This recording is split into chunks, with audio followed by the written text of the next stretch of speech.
This is the Maria story. The Maria story is the story I often tell to people, especially when I want to explain what I mean when I say a stranger is a friend you never met before.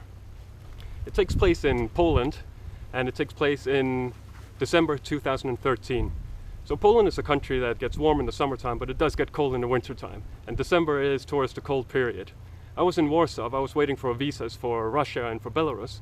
And once I got those, I was ready to go up to the next country, which was Lithuania. So I had a look at the map, and the closest city I could find to the border of Lithuania was a place called Suwałki. Now, Suwałki is a city in Poland where people, they joke about being the coldest place in all of Poland. I thought it couldn't be that bad, though. So I went online and I tried to see if I could find a room, a place I could stay for the night, and I couldn't find anything, nothing at all. So at the hostel where I was staying at in Warsaw, I asked the people there if they could help me out, and they Googled in Polish, and they found an address and a telephone number, and they came to me and they said, okay, we spoke to this guy, you need to bring exact change, you got a bed for the night, he didn't sound very friendly, but all you need is a bed for tonight and you're leaving tomorrow anyway. I said, oh yeah, okay, that was true. This was in the afternoon. So I took the address and said, thank you very much. I got exact change, and I got on the train towards Suwałki. That was a four-hour train ride, so when I got to Suwałki, it was about 11 o'clock in the evening. It was dark, it was snowing, there was a snowstorm coming across from Europe, so it was a bit windy as well. It was cold, and there wasn't a lot of people there. I got off the train, and within a few seconds, everyone disappeared like that. People were gone. I was the only one there.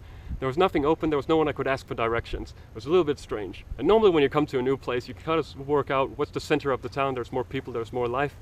Couldn't find anything at all. There wasn't any cars moving, there weren't more lights anywhere, there was nothing that indicated that. So I just had to pick some direction I wanted to walk off into. I decided, okay, I'll walk off that way. So I started walking, and I walked for about 10 minutes or so, and I didn't meet anyone, and I didn't see any cars moving. It was just getting later and later, and more and more wind and more snow. So I was standing on this street corner, and I had hope. I thought, I'd find this address, but I didn't know if it would be in 10 minutes or in 2 hours. I was looking down this road, and there were a lot of parked cars everywhere, outside the houses, no shops, nothing like that, just an area where people, they live, and snow covered everything. No people, a little bit dark. I was just looking around thinking, And then a door opens, and a woman comes out. I think that's pretty lucky. So I run over there, and I say hello. She says hello. I said, do you speak English? She says, yes, I'm an English teacher. Okay, that's pretty lucky. I say, so I'm looking for this address. I hope you could help me find directions. And she says, what are you doing here? And I say, well, I'm traveling. I'm going to Lithuania tomorrow. I didn't explain too much. I just said I'm going to stay there for the night. If she knew what the address was. She said, yeah, she knows where it is. But wouldn't I much rather just sleep in her house? And I thought, well, I don't know this woman, should I say yes or should I say no? And this man is expecting me and it's late, and this woman might just lead me down into the basement or something, so who knows? So I smile and I politely say, no, I can't accept that, and this man is waiting for me. She says, no, nonsense, we can call the man, it's no problem, I can stay in her place.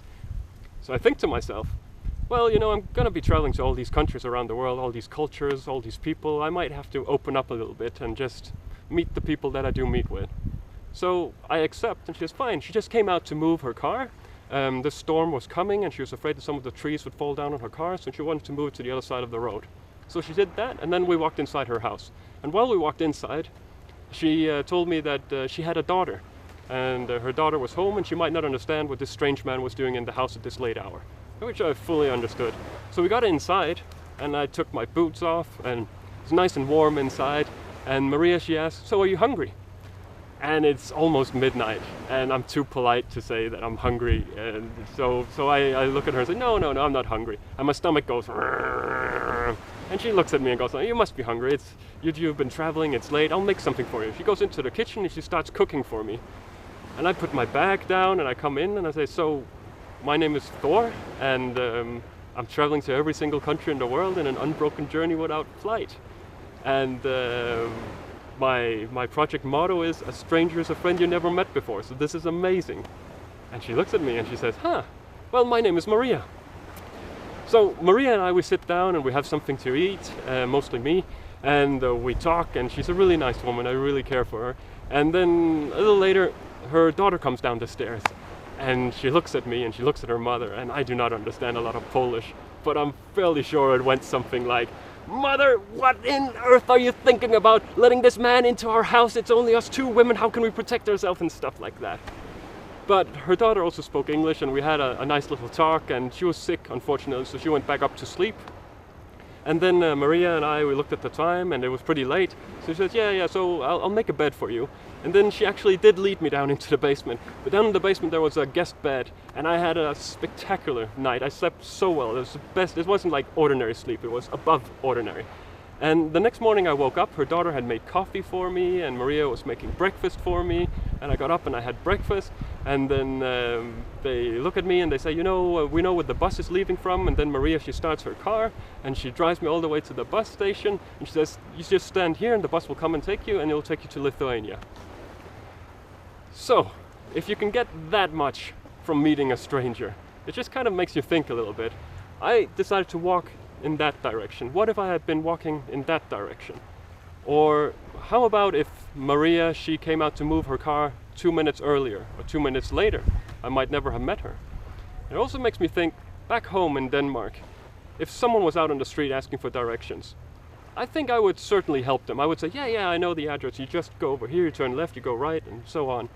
And if I had a car and it was late and I felt really helpful, I might even say, yeah, get into the car, I'll just take you there.